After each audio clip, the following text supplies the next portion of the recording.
आज हम बात करेंगे एक ऐसी सीक्रेट प्लानिंग की, एक ऐसे मास्टर प्लान की, जिसने भारत के एक पूरे हिस्से की, कह सकते हैं, किस्मत ही बदल दी।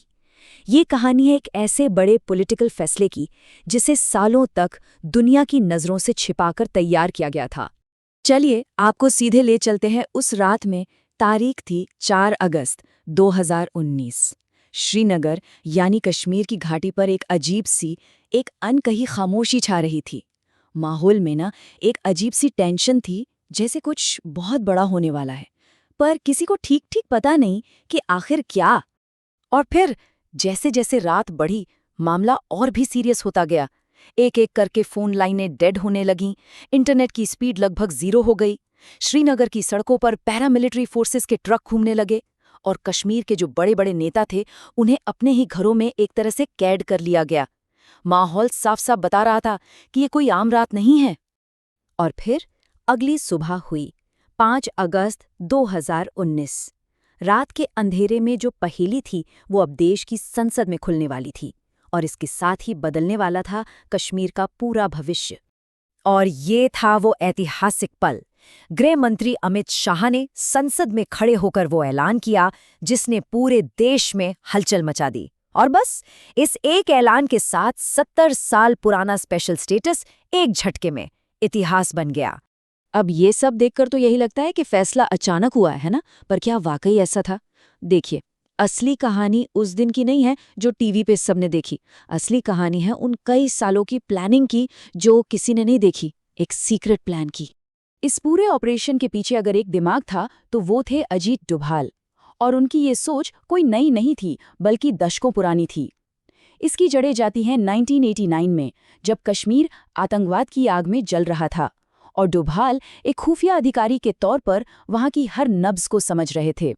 तो इस पूरी कहानी के सेंटर में है आर्टिकल 370। अब डोभाल के लिए ये सिर्फ एक कानून का टुकड़ा नहीं था। उनकी नज़र में ये एक तरह की कानूनी ढाल थी, एक शील्ड, जिसके पीछे छिपकर अलगाववादी अपनी कहानी चला रहे थे, अपना प्रोपेगेंडा फैला रहे थे, और ये बात वो 1989 से ही जानते थे। तो सवाल ये है कि सब हुआ कैसे? जरा इस टाइमलाइन पर नजर डालिए। 1989 में जब डोभाल एक आईबी ऑफिसर थे, तभी उन्होंने प्रॉब्लम की जड़ पकड़ ली थी, आर्टिकल 370। फिर देखिए, 25 साल बाद 2014 में जब नरेंद्र मोदी प्रधानमंत्री बने, तो उन्होंने डोभाल को बनाया नेशनल सिक्योरिटी एडवाइजर। बस अब जाकर दशकों पुरानी सोच को एक्शन में बदलने की पावर मिल चुकी थी। और यहीं से शुरू हुआ एक ऐसा ऑपरेशन जिसका कोई नाम ही नहीं था। 2015 से 2018 के बीच पर्दे के पीछे से चुपचाप जमीनी हकीकत को बदलने का काम शुरू हुआ, ताकि बड़े राजनीतिक कदम उठाने से पहले जमीन तैयार हो। ये जो प्लान था ना, इसके 3 मेन पिलर्स थे। पहला, इकोनॉमिक इंटीग्रेशन, मतलब युवाओं के लिए डेवलपमेंट प्रोजेक्ट्स और नौकरियां लाना। दूसरा, इंटेलिजेंस को मजबूत करना, ताकि हर खतरे पर नजर रखी जा सके। और तीसरा, और शायद सबसे जरूरी, फंडिंग पर स्ट्राइक, मतलब अलगाववादियों तक जो पैसा पहुंचता था, जिससे घाटी में पत्थरबाजी और अशांति फैलती थी, उसकी सप्लाई लाइन ही काट दी गई। 4 साल तक ये सब खामोशी से चलता रहा, और फिर 2018 के आखिर में एक टॉप सीक्रेट मीटिंग हुई। कमरे में सिर्फ 3 लोग थे, PM Modi, home minister Amit Shah और एनएसए अजीत डोभाल। डोभाल ने अपनी पूरी रिपोर्ट सामने रखी और बस इतना कहा, सर, अब वक्त आ गया है। और बस इसके साथ ही ऑपरेशन अपने आखिरी और सबसे मुश्किल दौर में पहुंच गया। 2019 का साल, ये साल पूरी तरह से लीगल, पॉलिटिकल और ज़मीनी लेवल पर ऐसी सीक्रेट चालें चलने में लगा जो कोई सोच भी नहीं सकता था।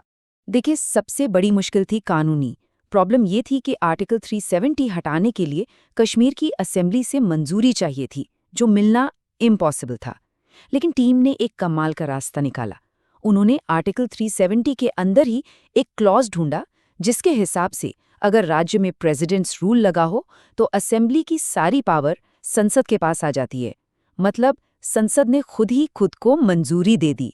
एक ब्रिलियंट मूव था ये टाइमलाइन देखिए, आपको पता चलेगा कि आखिरी कुछ हफ्तों में एक्शन कितना तेज हो गया था।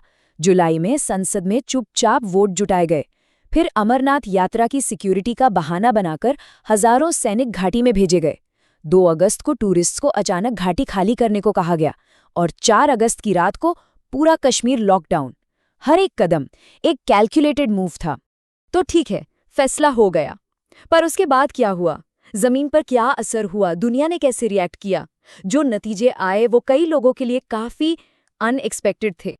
इंटरनेशनल लेवल पर रिएक्शन मिला जुला था। आप देख सकते हैं, पाकिस्तान और चीन ने तो खुलकर विरोध किया, लेकिन अमेरिका जैसे बड़े देशों ने इसे भारत का इंटरनल मैटर बताकर एक तरह से पल्ला झाड़ लिया।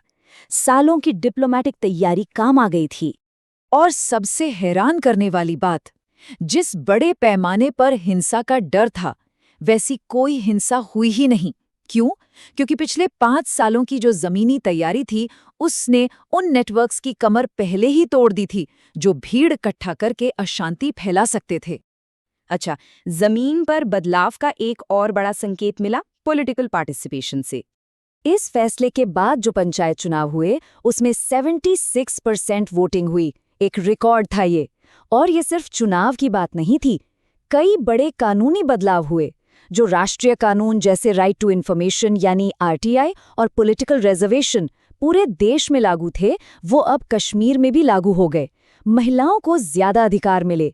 पहली बार बाहर से लोग वहां इन्वेस्ट कर सकते थे और टूरिज्म तो हर साल नए रिकॉर्ड बनाने लगा। तो ये कहानी सिर्फ एक दिन के एक बड़े फैसले की नहीं है। नहीं, ये कहानी है 30 साल लंबे इंतजार की, धैर्य की और एक बहुत गहरी स्ट्रेटेजिक सोच की।